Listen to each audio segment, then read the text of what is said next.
Здравейте на всички! Благодаря ви, че харесвате, коментирате и че се абонирате за моят канал.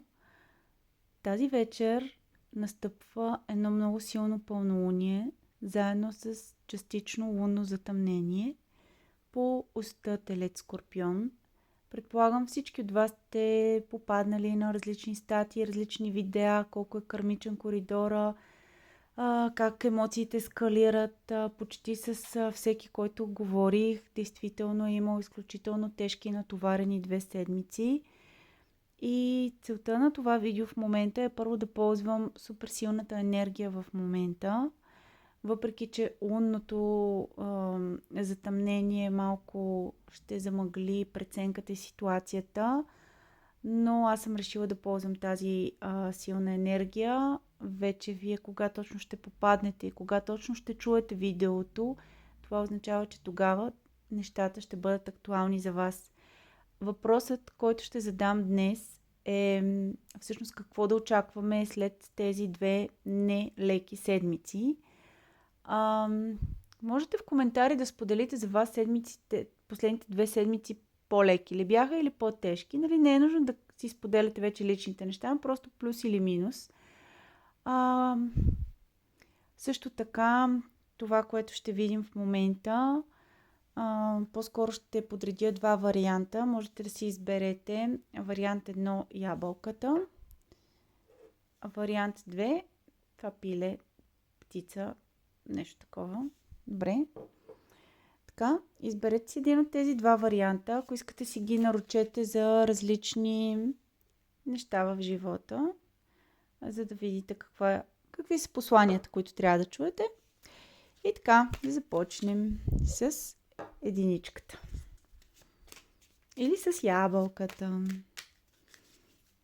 Енергията на пълнолунието.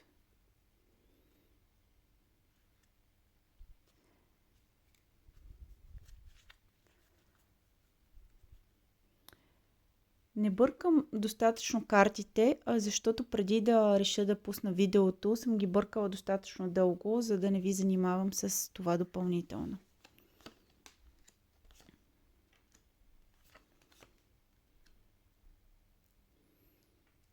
Така, за тези, които избраха ябълката или вариант 1, да знаете, че пред вас се отварят 2 много важни пътя и трябва да изберете по кой от 2 пътя да тръгнете. Единият път ще е изключително стабилен, другият път ще е изключително страстен. Единият път ще дава сигурност, другият път ще дава емоция. Изборът ще трябва да направите разумно, кой от 2 пътя избирате, но при всички положения за вас се отварят 2 възможности и трябва да минете по една от 2. Какво още могат да кажат картите за всички, които избраха ябълката?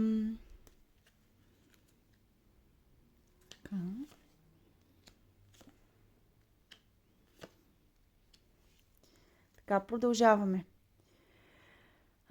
Така, при всички положения, независимо кой от 2 пътя ще вземете, и 2 пътя са ви добри. Идеята е, че ще трябва да вземете този, който на този етап е по-подходящ за вас спрямо вашата лична ситуация. Със сигурност ще успеете да изградите правилните връзки, правилната комуникация, правилната информация ще стигне до вас. И също така ще получите един подарък. Много ценен подарък ще получите за всички, които избраха ябълката. Определено там, където искате да създадете стабилност, там, където искате да пуснете котва, там, където искате да имате сигурност и устойчивост, ще го получите. За всички избрали ябълката. Сега да видим за тези, които решиха да вземат птицата. Хоп. Тъй като не съм успяла да ги разбъркам достатъчно добре, но тя се обърна сама. При всички положения, за тези, които избраха птицата, чака ви подарък. Не малък, красив подарък. Да видим все пак нататък. Щастливо стечение на обстоятелствата също за вариант птица.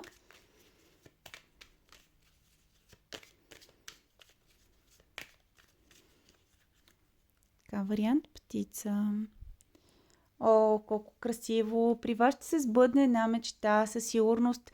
Можете да погледнете картите и да си нажелаете сега едно нещо, едно конкретно нещо, но задължително само единствено трябва да засяга вас. Не желаете за други хора, не привличате други лица като имена в живота ви.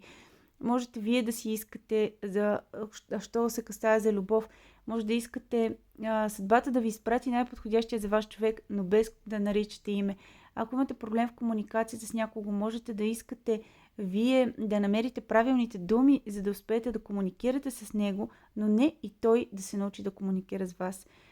Мислете, желайте, желайте, желайте. И подарък, ето ви го подаръка.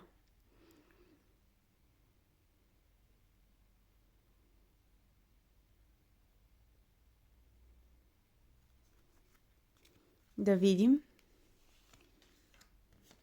И луната. Много важна среща ви чака. Много важна среща ще получите.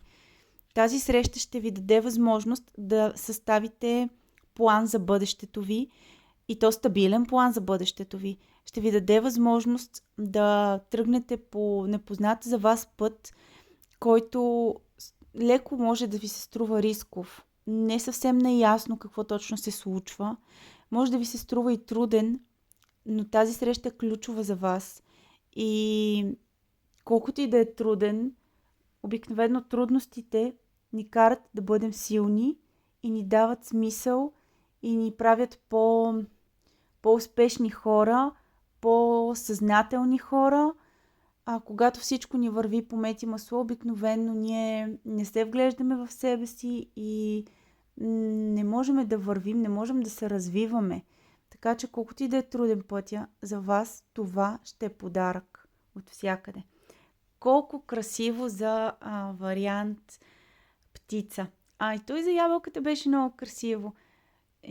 Добре, в такъв случай сега напишете в коментар едно амин, дай Боже, или там каквото на вас ви дойде като благодарност към картите, към Вселената, към енергията на пълнолунието и ви пожелавам това, което си намечтахте да ви се сбъдне. А на вариант 1 им пожелавам късмет, здраве, щастие и успех. Благодаря ви!